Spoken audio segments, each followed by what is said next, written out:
Se on Markus tässä taas, morjesta. Taas ollaan Ylläksellä pyöräilemässä. Nyt olisi tarkoitus mennä tuosta Keskisellä ja Ylläksen huipun välistä ja tulla takaisin Tuomikurun kautta. Eli pieni hilpaisu tonne Ylläksen toiselle puolelle ja sitten takaisin. En ole Tuomikurussa vielä tänä vuonna käynytkään, että ehkä se on nyt jo sen aika. Kun meni varaamaan ajan tonne huoltoon jarrupalojen vaihtoon, niin nämähän alkavat pelaamaan ihan normaalisti ja pitämään normaalia ääntä. Että ehkä ne oli vaan mennyt siinä Ylläkseltä alas tullessa niin sen verta sulanut kiiltäväksi mennyt pinta, että sitten kun sitä lisämäkiä jarrutuksia tehnyt, niin joo, hyvin pelaa. Niin sitten se on taas niinku hioutunut normaaliksi se jarrupalan pinta. Pitääpä ilmoitella niille, että en minä tulekaan. Mitä sitä nyt kuuluu? Heti alkoi kuulumaan, kun semmoista piti höpisemään.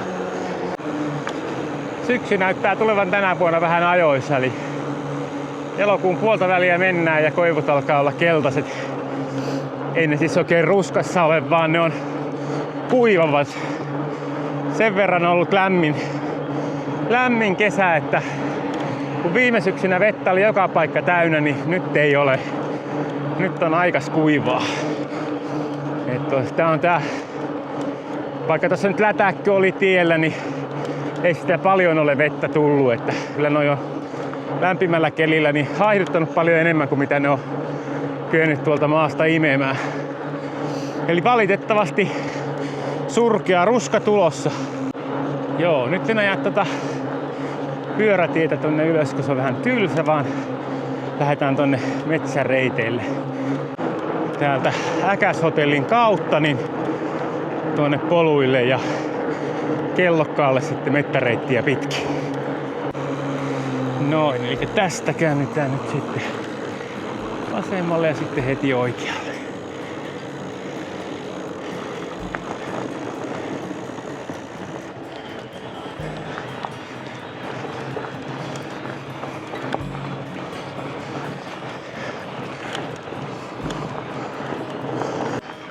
Eilen pitkästä aikaa vähän ajoin tuolla Helkamalla. En mitenkään, kun ihan vaan siinä kotikulmilla pörräsin, kun vaihdoin siihen ketjut, kun se rohisin niin paljon. Ja ongelmahan sillä katosi. Pojat sillä on nyt tässä pääosin kesällä ajaneet. Mutta ajattelin nyt, kun se on laitettu kondikseen niin taas, niin täytyypä käydä silläkin joku lenkki jossakin välissä taas ajamassa, kun en ole vähän aikaa ajanut. Ja se olisi mielenkiintoista nyt sit nähdä, kun on ajanut muutaman kuukauden käytännössä vain tätä, lukuun ottamatta tästä Portugalin reissua, niin miltä se tuntuu sitten niin kuin pidemmällä matkalla.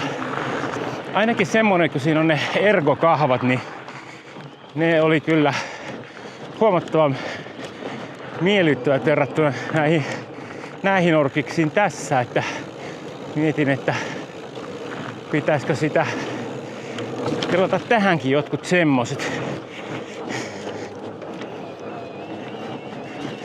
Tai sitten vaan vaihtaa päittäin, kun mä ajan sillä niin vähän, mutta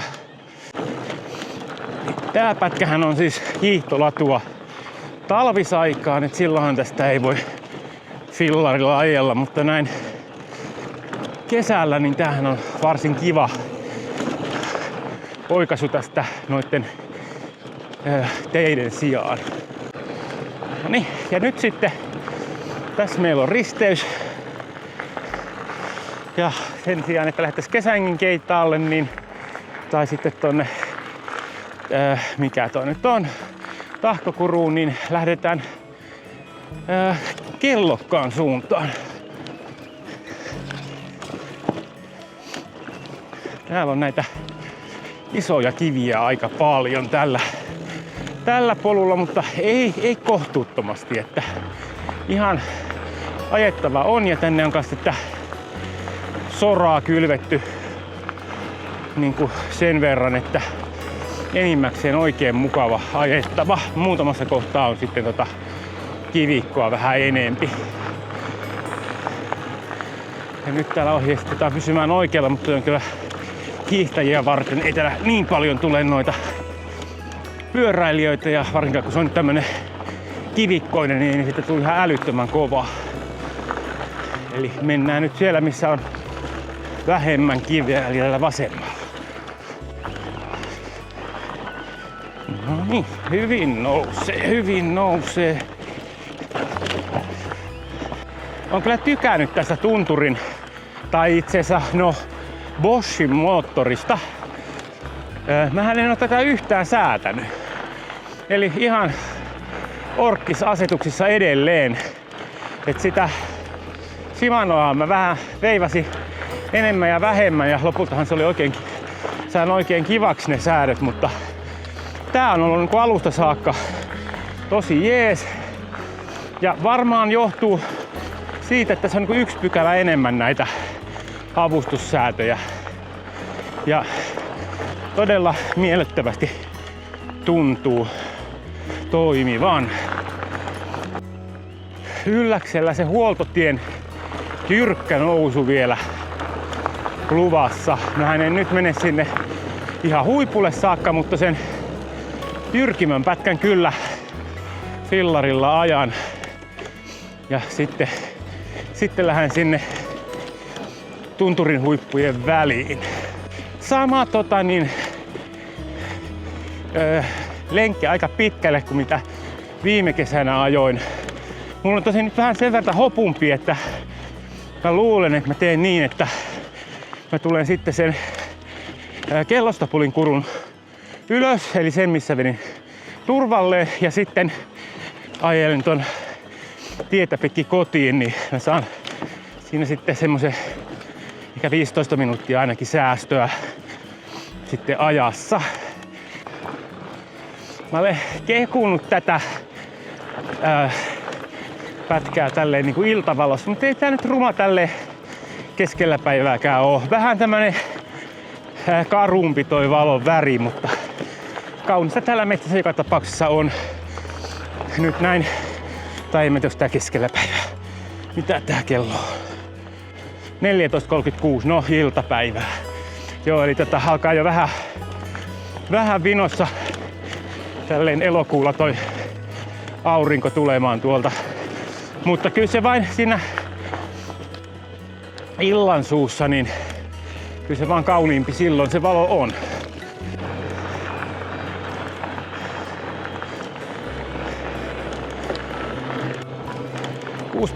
,4 kilometriä takana. Eli vajaa 7 se on tohon Y1 tai sitä luokkaa. Ja siitä sitten alkaa se varsinainen nousu, vaikka tässäkin tätä ylämäkeä nyt vähän oli. Eli tämähän kohta tulee tohon ihmisen ringin kulmille tämä polku. Ja siitä sitten hetken matkaa asfalttia ylös ja Ylläksen huoltotielle, ja tässä on Digitan huoltotie. Niin no, nyt ei tarvitse silleen katsoa, että tuleeko hiihtäjiä, ei tule. No niin, nyt vähän rikotaan lakia ja mennään kiellettyyn ajosuuntaan ylös. Mutta sen verran vähän on kulkijaa ja menijää, että ei se haittaa. Onpa nyt vähän semmonen vetelä olo. Tuntuu jo tuolla reisissä. Oli muuten yli 7 kilometriä tohon Y1, eli nyt on 7,2, että se on varmaan 7,3 tai 7,4, kun tulee tohon, mistä nyt varsinainen niinku mun mielestä reitti alkaa. Tai oli toikin nyt vähän jotain toi metsä, mutta toi Ylläksen ylitys. Tämän mukaan 155 metriä on ollut nousumetrejä tähän mennessä. Katsotaan nyt sitten, mikä on sitten todellisuus. Väittää, että ollaan 409 metrissä. No voi pitää, taitaa pitää aika lähelle paikkaansa. Että jos toi tänään näyttäisi oikein toi. Kännykästähän toi ottaa noita, että se aina välillä vähän heittää. Siinä on vähän hassu kyltti, tossa voisi aivan Minusta moottoriliikenteeltä on jo kielletty, koska ei voi kieltää tätä fillarilla ajoa tämmöisellä tiellä. Sitä voi tulla tuolta jostakin muualtakin pääsee tähän samalle ja ei se nyt joka miehen oikeus tai jokaisen oikeus antaa luvan tässä ajaa.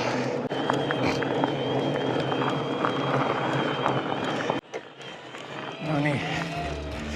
Pienin vaihde vaan ja sitten täysavustus ja siitä huolimatta niin watteja menee yli 200 koko aika.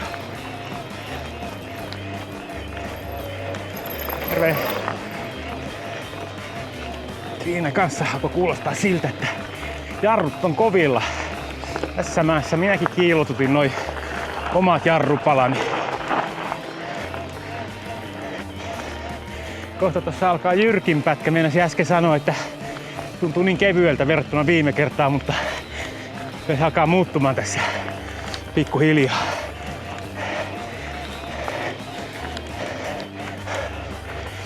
No, meni tää kevyemmin kuin viimeksi, että koska se kunto vähän parantunut.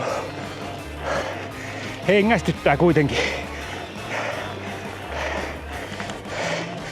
Eikä noi ihan älyttömiin mennyt noi watitkaan.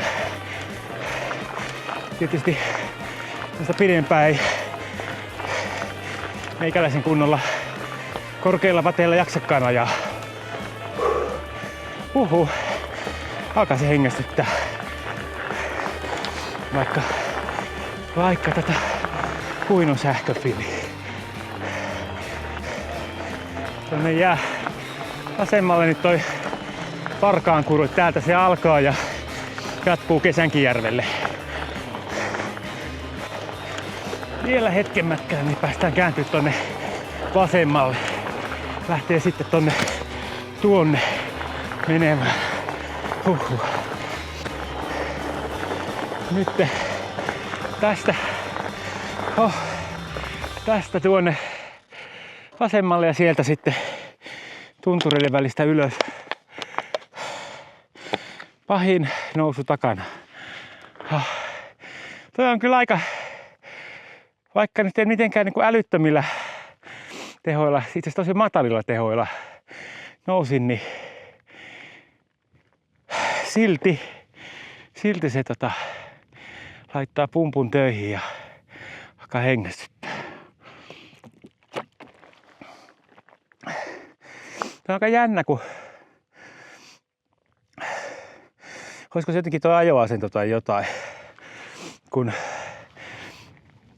jos menee tuolla tasaisella, niin mä kovemmilla keskitehoilla ajan ja en hengästy kuin ilman avustusta, kun sitten tässä mäessä avustuksen kanssa. Et mä en ole ihan varma, että näyttääkö toi oikein vai ei, mutta jostain syystä se vain tuntuu urheilulle. Sitten lähdetään tänne tunturin huippujen väliä kohti.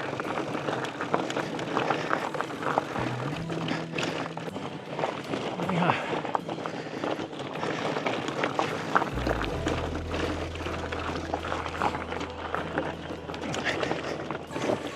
komeat maisemat. Täällä ollaan jo aika korkealla nyt. Että siinä vaiheessa kun puut loppuu, niin silloin ollaan suht korkealla. Täällä Suomessahan tänne ei niinku ilmahan tälle ei ohe, niin tälle niin korkealle nousta, mutta silleen poljettua korkeuseroa tulee jonkun verran. Mitähän se nyt on? 330 metriä on tullut nousumetriä 574 metrissä nyt. No sittenhän me vain lähdetään vielä ylöspäin. Tässähän on kovia isoja kiviä. Mennään vähän kierretään ne noin. Täällä on sitten tämmöstä lumiaitaa. Eli kun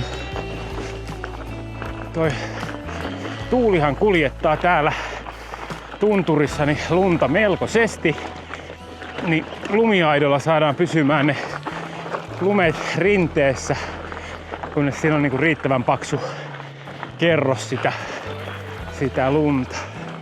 Noin. Nyt tullaan tänne. Ei tulla Keskisenlain päälle, se jää niinku tohon viereen, mutta tullaan tänne Keskisenlain ja päähuipun väliseen. Ei tätä voi sanoa kuruksi. Sitä on niin kapea, mutta Alkannakselle. Kun tää on niin tämmönen tasainen. 585 metriä nyt ollaan korkealla. Tää on kyllä hieno paikka. Ei voi muuta sanoa. Tossa muuten menee tämmöisiä tolppia tuolla vähän matkan päässä vasemmalla, eikä näy, niin sieltä alkaa sitten toi kansallispuisto taas, eli sinne ei saa niinku mennä fillarilla, ellei mene reittiä pitkin, tuonne ei mene reittiä. Tää on nyt vielä niinku, tää on tää hiihtokeskusosa tästä Ylläksestä, niin tää on kansallispuiston ulkopuolella, eli mitä ne nyt saa sitten rakentaa kaikkea tämmöstä ja niinku rinteitä ja niin edespäin, mutta tästä tonne vasemmalle niin kaikki on kansallispuistoa ja sinne ei ole asiaa. No niin, nyt alkaa näkymään vähän pidemmälle, eli tältä puolelta tää on aika tasasta. Se on hauska, kun kerran tuolla Ylläksen huipulla olin ja siellä oli joukko sveitsiläisiä kattelemassa tänne päin ja tai itse vielä tästä vähän tuonne oikealle. Ja sitten mä laitan niitä, noi tunturit tuolla toisella puolella, että siellä on niinku kauniimmat näkymät. Ei kun me halutaan katsoa tänne, kun ei ole koskaan nähty mitään näin tasasta. Eli se on, että minkä kukakin on tottunut. Ja niille meidän tunturit ei ollut mitään, kun niillä on niitä vuoria. Mutta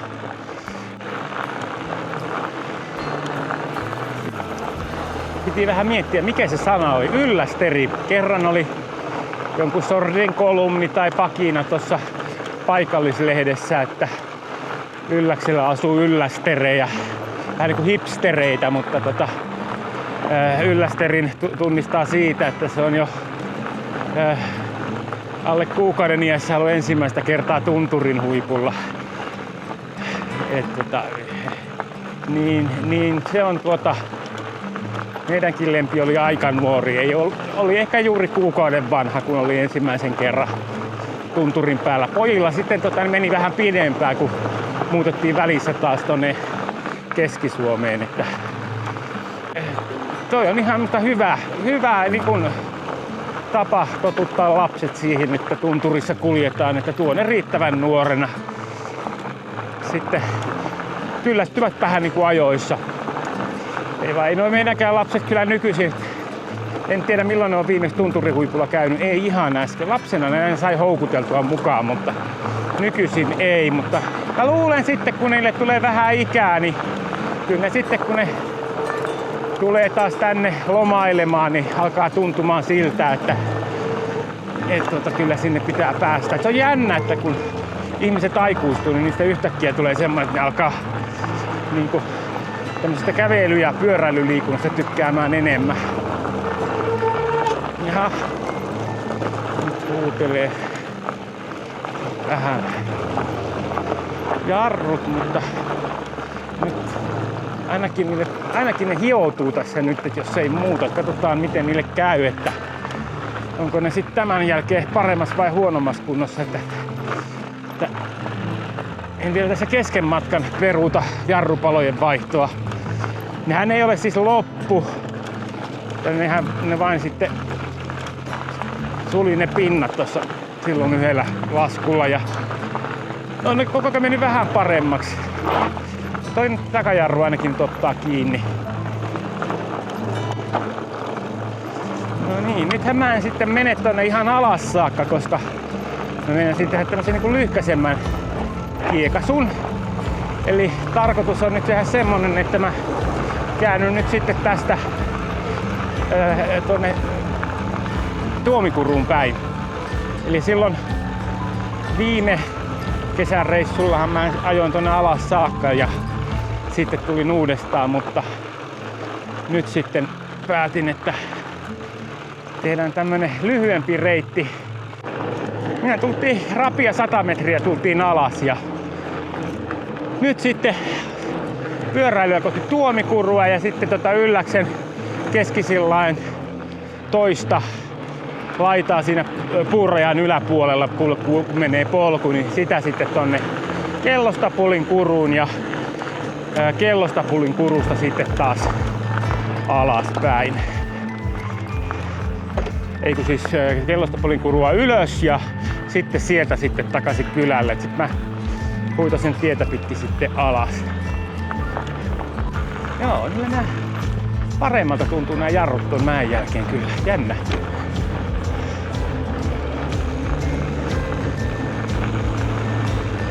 Terve. No, täällä on. Voiko sitä tulee pikku? Terve. Noin. Sitten vain jatketaan. Nyt en jää pällistelee tohon. Tää on nyt sitten se varsinainen Tuomikuru. Toi kotahan ei ole Tuomikuru, vaan se Tuomikuru on tämä. Ja tässä tonne alaspäin niin ei saa ajaa fillarilla. Se on pelkästään kävelle ja se on niinku luonnonsuojelualuetta. Mutta tänne ylöspäin tästä kyllä saa pyörällä mennä.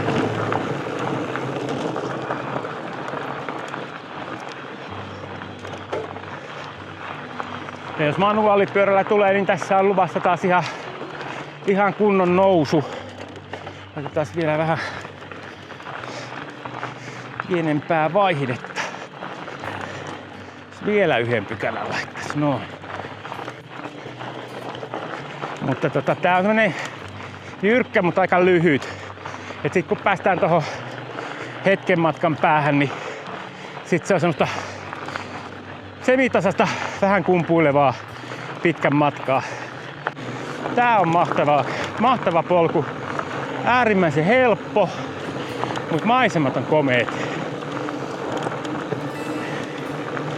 Ja menee täällä just niinku puurajassa silleen, että vähän on vielä puuta, pelkkää kivikkoa. Mut sitten no niin, piti vähän keskittyä. Niin, oli tämmöstä irtosoraa. Mut sitten on vielä näitä puita täällä, mutta sitten näkyvyys on kuitenkin, kun on hyvin harvassa, niin erinomaista. Silleenkin hyvä, kun näitä jalankulkijoita täällä menee aika paljon, että näkee jo paljon aikaisemmin. Terve, kiitoksia.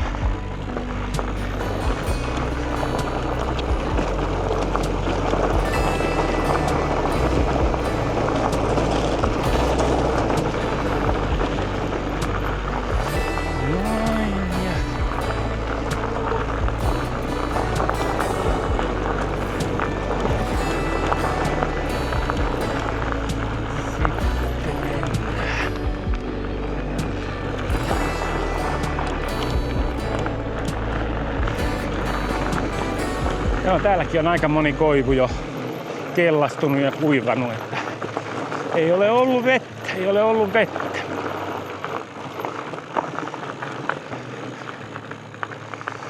Kiitoksia. Taitaa käydä niin, että parhaat ruskat on sitten tuolla soilla tänä vuonna, että en tiedä, jos jostakin löytyy sitten kosteempaa. Siellä oli kyllä siellä Pahakurun lenkillä aika kosteaa, että josko siellä olisi ruskaa, täytyy käydä katsomassa sitten ajamassa uudestaan se tuossa ruska-aikaan. Että viime vuonna oli tosi upeeta, mutta mulla vaan silloin puhkesi kumi ja se jäi vähän niin kuin se suuri osa nautinnosta kokematta. Keskityin siihen renkaanvaihtoon ja epäonnistumiseen pumppaamiseen, kun ei ollut kunnon pumppua matkassa. Pitäisikin muuten hommata semmonen kompressoripumppu, se olisi aika kova sana. Tämä on oikein mukava polku. Muutamassa kohtaa tolleen niinku mäessä niin vähän irtosoraa, että pitää silleen pikkasen varoa. Mutta muutenhan tää on keskimäärin oikein helppoa, mukavaa, ajettavaa.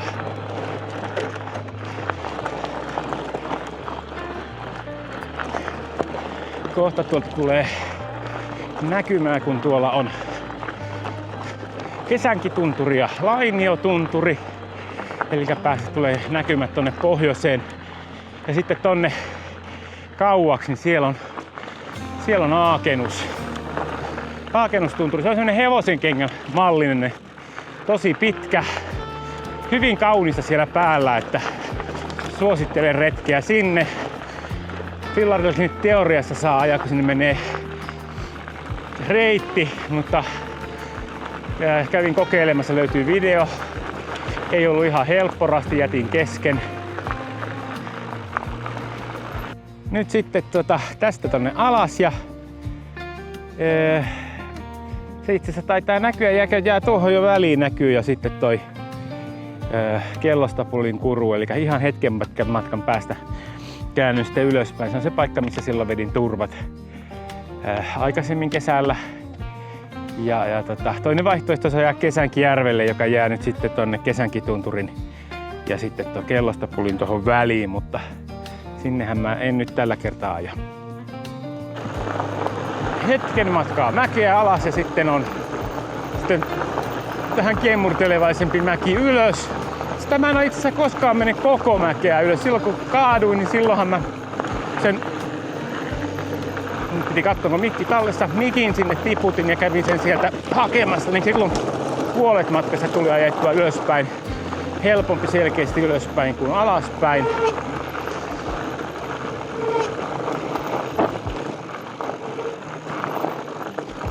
No niin, nyt mulla alkaa nämä mun jarrut pitää semmoista niin kuin normaalia vinkuna, eikä... Joo, kyllä mä ilmoitan sinne huoltoon, ettei niitä tarvitse vaihtaa. Ne tossa laskiessa niin sen verran kuluivat sopivasti, että nyt toimii niin kuin normisti. Joo, oikein hyvä. Oikein hyvä.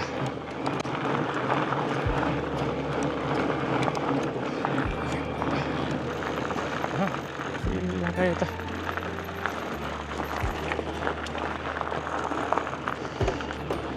Aika paljon nyt pyöräilijöitä. Nyt on semmoisen huomannut, että tässä on nyt on ollut tämmöisiä manuaalipyöräilijöitä, ei niinkään sähköpyörät, on omilla maastopyörillä ja sähköttömillä täällä. No niin, nyt sitten on lumivaara ja pysyy oikealla, lumivyöryvaara ja pysyy oikealla. Pysytään keskellä. Ajattelin pysyä ihan polulla. Eli tästähän menee siis talvisaikaan latu. Ja koko talvea tästä ei voi latua pitkin tulla, koska sitten lumivyöryaikaan niin tämä on vähän, voisiko sanoa, että vaarallinen. No, täällähän tää nyt on paljon kovempi ja kivikkoisempi kuin mitä se on tuolta ylhäältä, vaan onko täällä valunut alas hiekat? Ei varmaankaan.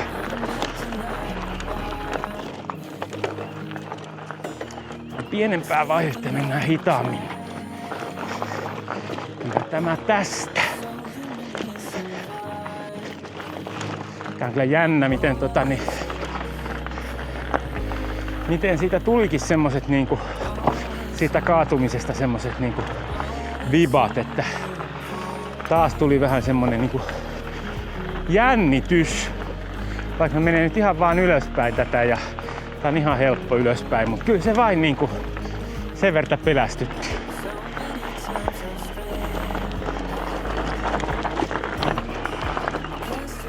No, tässähän se oli.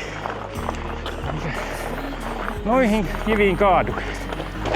Ja nyt mä kyllä en lähde tästä urheilemaan yrittämään, että vielä selälleen ympäri siitä. Se olisikin vielä. Joo, on kyllä haasteellinen mutka. Suosittelen taluttamaan. Siinä se vauhti vähän pysähtyy, kun se on niin jyrkkä se mutka noita. Ja sit siinä on semmosia kiviä, että kun se vauhti on hiljainen, niin ei enää ylity, vaan se rengas jumahtaa siihen ja sit mennään. No, mutta loppupätkä on helppoa. Tää on tälleen kiva sorastettua polkua.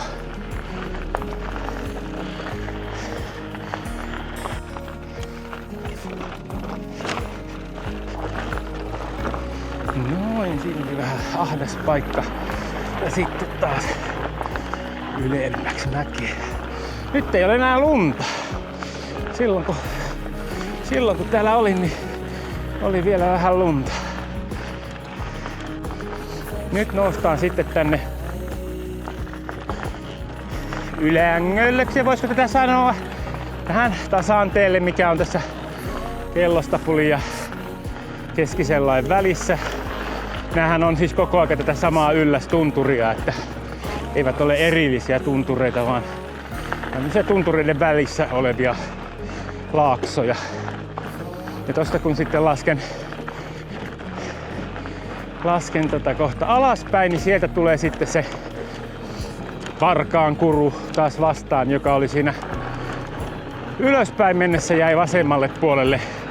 Ja nyt ollaan sitten Varkaankurun toisella puolella, että menee Varkaankurun puron poikki, siitä menee Varkaankurun kodan kohdalla menee silta siitä yli, niin siitä sitten tonne toiselle puolelle.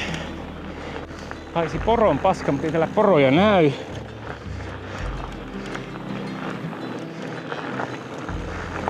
Ja on vähän tämmönen jännä keli, on tommonen aurinko paistaa pilviverhon takaa, tämmönen semiharmaa. Ei oo semmonen niinku kauhean upean väristä, mutta sellaista se on. Hei, täällähän alkaa ruskan värejä tulla tuohon maahan, että alkaa punottamaan jo lehdet täällä, että kyllä se vaan jännä tänä vuonna on, kun ne alkaa kuivamaan, niin kun on niin kuivaa, niin ne alkaa vihreä väri katoamaan aikaisemmin. Katsotaan minkälainen jää. Joskushan se on ollut silleen vielä lokakuussa hyvin punaista toi maa, mutta sehän riippuu siitä, miten jos sinne lumi tulee päälle, niin sitten ne on mennyttä. Mut niin kauan kun ei lunta saada, niin sittenhän noi yleensä aika pitkään pysyy tuossa varvuissa olevat lehdet kiinni ja näkyy on kauniin väristä sitten toi maa. Noihan on alkanut noi koivulehdet jo osittain tippumaan tai putoamaan puusta, kun on niin kuivannut. Täällä nyt jostain syystä on vielä suht vihreää, että niin täällä on enimmäkseen normaalin näköistä näin elokuulle, paitsi että toi maa alkaa punertaa. Se ei ole kyllä mun mielestä ihan näin aikaisin yleensä alkanut. Kauhean vähillä juomilla mennyt tää reissu, mutta tää on mennytkin niin nopeasti, että en ole silleen kiinnittänyt huomiota siihen, että janottas tai noin. 65 pinnaa akkua jäljellä. No niin, tässä on ensin vessat ja sitten on vasemmalla puolella on tuo puuliiteri ja tässä on sitten varsinainen kota. Eli tänne voi tulla tekemään tulia ja kokkaamaan eväitä. Tässä on sitten ulkotulistelupaikka. Tähän jos pysähtyy ja on evästä matkassa, niin on sitten kyllä helposti luvassa, että saa kavereita, eli kuukkeleita asuu täällä paljon ja ne tulevat syömään kädestä, kun maltat odottaa, mutta mulla ei ole mitään tarjottavaa, niin mä en jäänyt tähän oottelemaan. Kellokas olisi tonne päin, Äkäslompolo tänne päin. Mä otan, sieltäkin pääsee Äkäslompolon. Mä otan tän pyöräreitiksi merkatun. Tää on ihan kiva polku. Katsotaan, että onko tänne lyöty lisää soraa. Tää oli tuossa keväällä vähän semmonen niinku sen näköinen, että oli vähän niinku vesisoraa vienyt. Se tuntuu, että joko se on levinnyt se sora tai sitten sitä on vähän lisätty. Aha, no en tiedä, ei ole lisätty. Täällä on tämmönen, joo. Kyllä muistin paikan väärin. Eli no ei se ollutkaan siinä yhdessä kohtaa nyt sitten niin huonossa kunnossa. Muistelin, että niitä oli enemmän, mutta ehkä tänne johonkin kohtaan on sitten vähän lisätty. Tai sitten ne on levinnyt tässä, kun on ajeltu tai jotain. Alright, tonne ei saa mennä, se on kansallispuisto, siellä on laitettu kivet eteen, vaikka kuin ne menee polku, se on porojen polku, niin fillarilla ei saa mennä. Kävellen toki olisi saanut mennä, mutta pyörällä ei. Nyt ollaan taas täällä ihmisen ringissä, mistä lähdettiin viimeksi tonne ylöspäin. Tuolta tultiin. Mut nyt mä ajattelin, että mä lähden tästä oikealle ja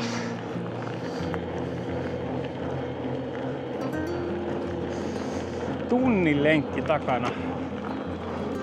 Sitten tästä tonne alas. Nyt pitää varmaan vetää tonne tien puolelle tuosta kellokkaan kohdalta, koska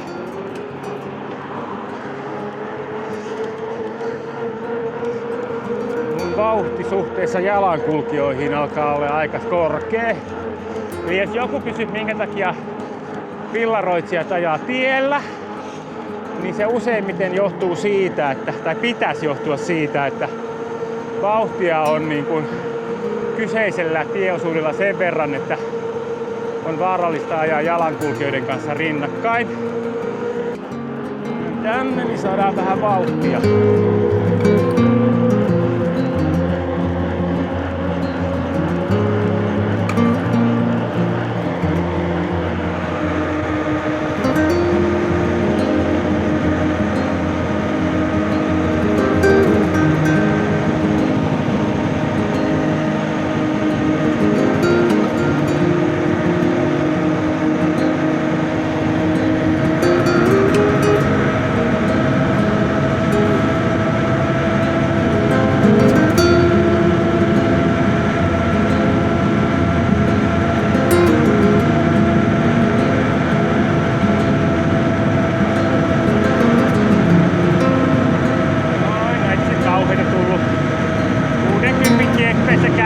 Mutta nyt tuli tasaisempaa, niin alkoi hidastumaan. 5-5.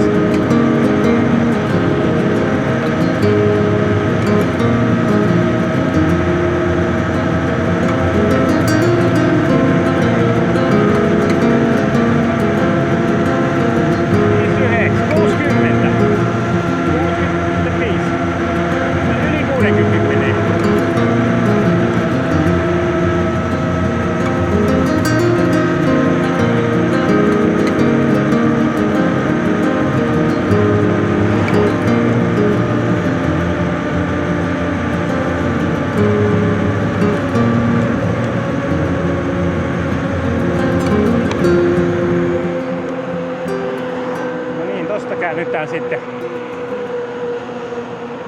tai itse asiassa tuolta vähän myöhempään, niin käänny sitten pyörätielle. Tästä pääsee ihan hyvin. Käännynpä tästä. Noin. Oh yeah.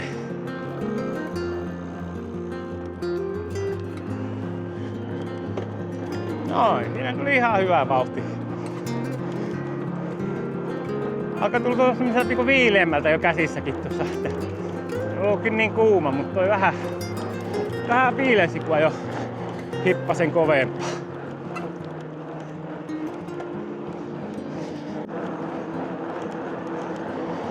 Niin, todettakoon, että 2-5 saakka toi auttaa toi moottori ja sen jälkeen lopettaa toimintansa, että tälleen kun 30 jos ajelee, niin menee ihan omilla lihaksilla.